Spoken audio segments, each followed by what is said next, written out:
Tertawa licik, Nikita Mirzani meradang tiba tantang warganet, report, hilangin lagi akun gua.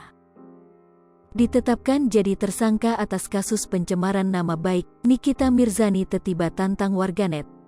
Sembari tertawa licik melalui live Instagramnya, Nikita Mirzani heran melihat warganet yang benci padanya masih ingin menonton siaran langsung tersebut.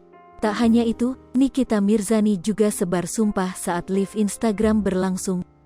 Dilansir dari kanal YouTube Dokumen Selebriti, terlihat Nikita Mirzani kala itu sedang berada di Bali untuk cek pembangunan salah satu klub miliknya. Berada di Bali, Nikita Mirzani menyempatkan untuk live Instagram. Saat sedang live, Nikita Mirzani pun menjawab beberapa pertanyaan warganet. Antusias warganet menonton Nikita Mirzani live tersebut membuat kekasih John Hopkins kebingungan. Hal ini lantaran kekasih John Hopkins itu tahu banyak orang yang membencinya. Gua bingung sama netizen, katanya benci sama gua, ngapain lu nonton, ucap Nikita Mirzani sembari tertawa.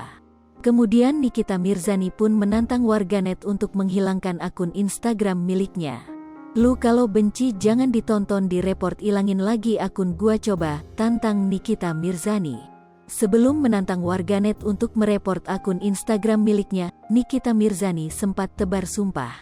Ia menyebar sumpah itu lantaran banyak warganet yang membicarakannya kebal hukum, padahal kekasih John Hopkins itu pernah masuk penjara.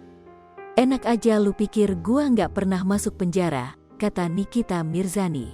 Ditegaskan Nikita Mirzani kalau dirinya tidak punya backing dan meminta doa agar segera masuk penjara.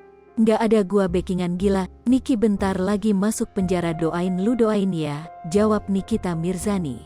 Ingin cepat-cepat merasakan jeruji besi, Nikita Mirzani ingin tetap meminta doa agar segera masuk penjara. Lu doain satu keluarga lu bikin yasinan, semoga gua masuk penjara, kalau gua nggak masuk doain balik semoga keluarga lu ditabrak tronton, jawabnya. Tuh enak kagak tuh kalau dibalikin, lanjutnya. Diakui Nikita Mirzani kalau dirinya bisa sumpah serapah seperti netizen. Gua juga bisa sumpah serapah kayak kalian, katanya. Lipopo TV, jangan lupa komen, like, dan subscribe, serta tonton terus berita-berita terupdate lainnya ya.